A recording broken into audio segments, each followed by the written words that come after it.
Comme tous les autres jours, l'homme attendait le métro lorsqu'il remarqua un passager peu ordinaire parmi les autres navetteurs, un chien. Au début, il pensa qu'il appartenait à quelqu'un, mais il se trompait.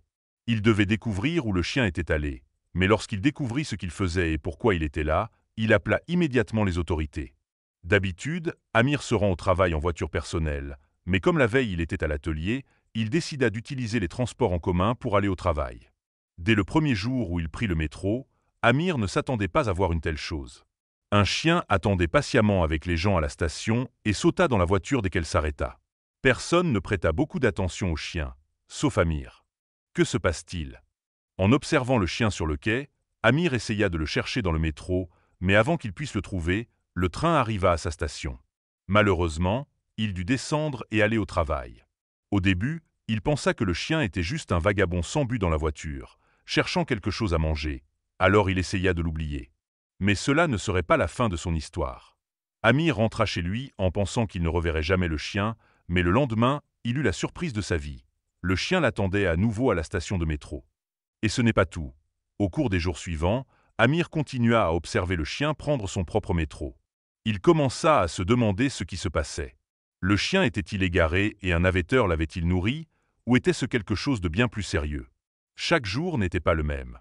À une occasion, Amir vit des gens repousser le chien et le tirer hors de la voiture avec dégoût. Il essaya de les arrêter, mais il était trop tard. Le train était déjà parti de la station et le pauvre chien était resté sur le béton froid, tournant en rond. Les gens passaient et personne ne prêta attention au chien, sauf Amir. Amir vit par la fenêtre que le chien se comportait étrangement, comme s'il avait perdu son chemin. Le chien était désorienté et se déplaçait de manière chaotique parmi les gens attendant le prochain train.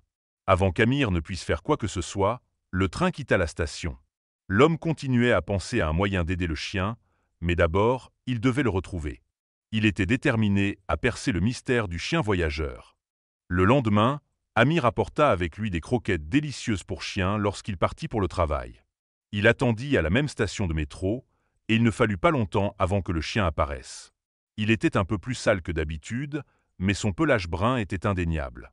Le chien accepta les friandises, remuant la queue, et le voir si heureux fit plaisir à Amir de pouvoir l'aider. Mais le jeune homme n'avait pas l'intention de s'arrêter là.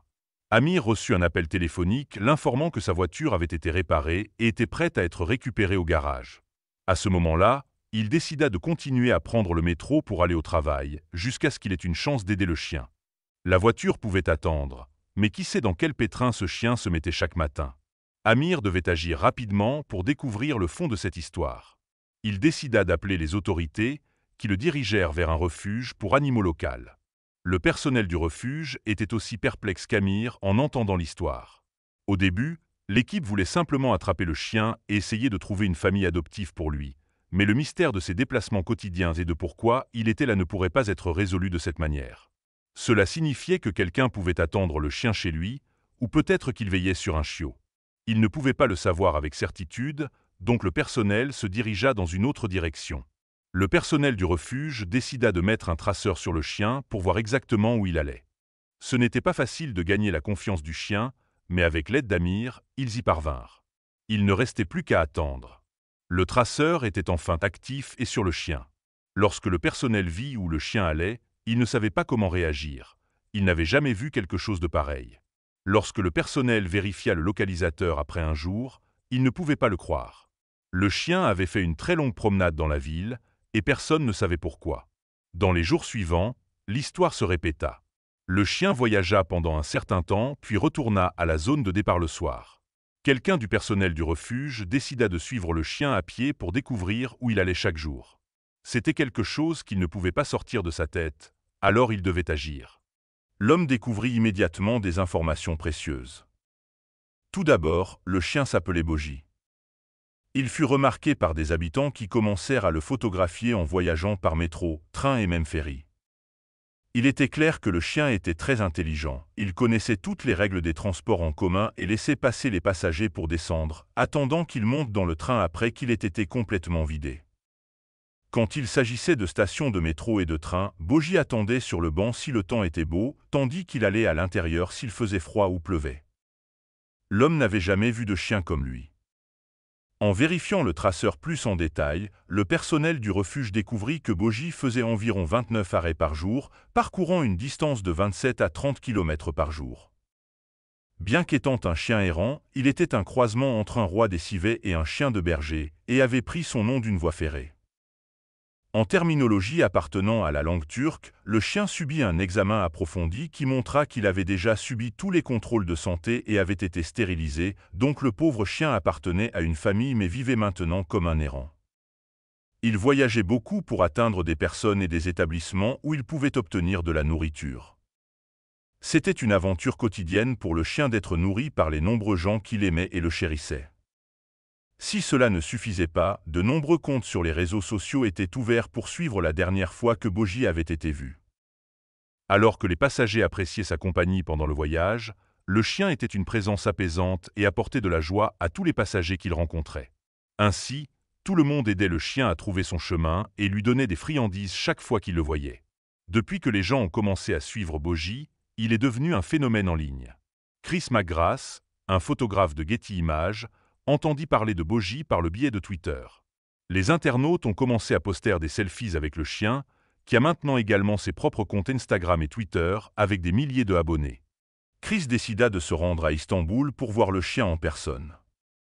Il suivit Boji pendant une journée pour voir où il allait et photographier ses aventures. Il n'en croyait pas ses yeux, c'était quelque chose d'unique au monde entier. Il sait où aller, expliqua Alvin Erol, responsable des relations clients à Métro Istanbul. C'était vraiment incroyable que le chien sache exactement où aller. C'était un schéma vraiment intéressant, c'était comme s'il savait où aller et avait un but. Pour beaucoup, Boji est devenu un membre bien aimé de la communauté. Tout le monde le connaissait. Chris suivit Boji et ne pouvait pas croire que les histoires étaient vraies. C'est un esprit libre. Tout ce qu'il veut faire, c'est prendre les transports. Chaque fois qu'il passe devant un bus, une camionnette ou tout autre mode de transport, il veut juste monter. C'est vraiment étrange, dit-il à CNN. Non seulement Chris confirma que Boji voyageait réellement jusqu'à 20 miles par jour dans les transports en commun, mais il découvrit aussi quelque chose d'encore plus incroyable. Boji a même été aperçu en route pour l'île des Princes le week-end. Pour y aller et revenir, Boji devait prendre un ferry d'1 heure, c'est vraiment impressionnant. Lorsqu'il monta sur le ferry, il savait où aller. Il se dirigeait vers le côté ensoleillé. Il adore l'eau, expliqua Chris. Lorsque le ferry quitta le port, il commença à aboyer contre les vagues. Mais Chris ne s'en arrêta pas là. Boji savait exactement quel ferry choisir. Il en vérifia un et des gens montaient. Je ne sais pas comment il sait, mais celui-ci se dirigeait vers Eminö et l'autre vers Beşiktaş, dit Chris en riant. Alors, il vérifia celui pour Eminö et dit non, ce n'est pas le bon. Ensuite, il glissa sous les tourniquets et se dirigea vers celui de Beşiktaş. Chris découvrit aussi une autre habitude extravagante de Boji. Les employés municipaux dirent à Chris que Boji semblait apprécier les différents moteurs des véhicules dans lesquels il monte. Sur le ferry, il s'assoit à l'arrière où se trouve le moteur parce qu'il aime les vibrations, expliqua Chris. Et quand il est dans le métro, il s'assoit là où les roues sont juste en dessous, au-dessus des roues. Il aime toujours la sensation de s'y asseoir. C'est ainsi que Boji obtint son nom. Le nom Boji vient de la zone du métro qui se trouve juste au-dessus des roues. En terminologie ferroviaire, on l'appelle un boji. En turc, Boji se traduit par Boji. C'était un chien vraiment intelligent. Mais comment un chien errant trouve-t-il suffisamment de nourriture pour survivre dans les rues d'Istanbul? Être errant dans les rues est dangereux pour tout animal. Alors qu'est-ce qui rend un chien errant différent?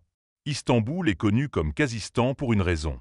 Il y a de nombreux chiens et chats errants qui rôdent dans les rues, mais être un chien errant à Istanbul est différent de l'être ailleurs dans le monde. La ville d'Istanbul a un programme qui protège les nombreux chiens errants qui errent dans les rues.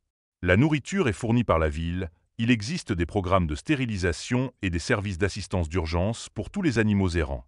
Pour Boji, il n'est pas difficile de trouver suffisamment de nourriture. Il y a des bols d'eau et de nourriture pour animaux cachés dans les coins des restaurants ou des maisons, explique Chris, donc Boji sait où aller. Il a ses sections parfaitement localisées. La municipalité prévoit également d'afficher des flyers sur Boji dans le système de transport pour donner des instructions aux gens sur comment interagir avec lui. Mais comment les habitants d'Istanbul réagissent-ils à Boji? Il est entré dans un restaurant et 2 hommes l'ont chassé en criant après lui, dit Chris. Et puis vous entendez quelqu'un d'autre, le propriétaire d'un autre restaurant, crier après ces gars. C'est Boji, ne le chassez pas.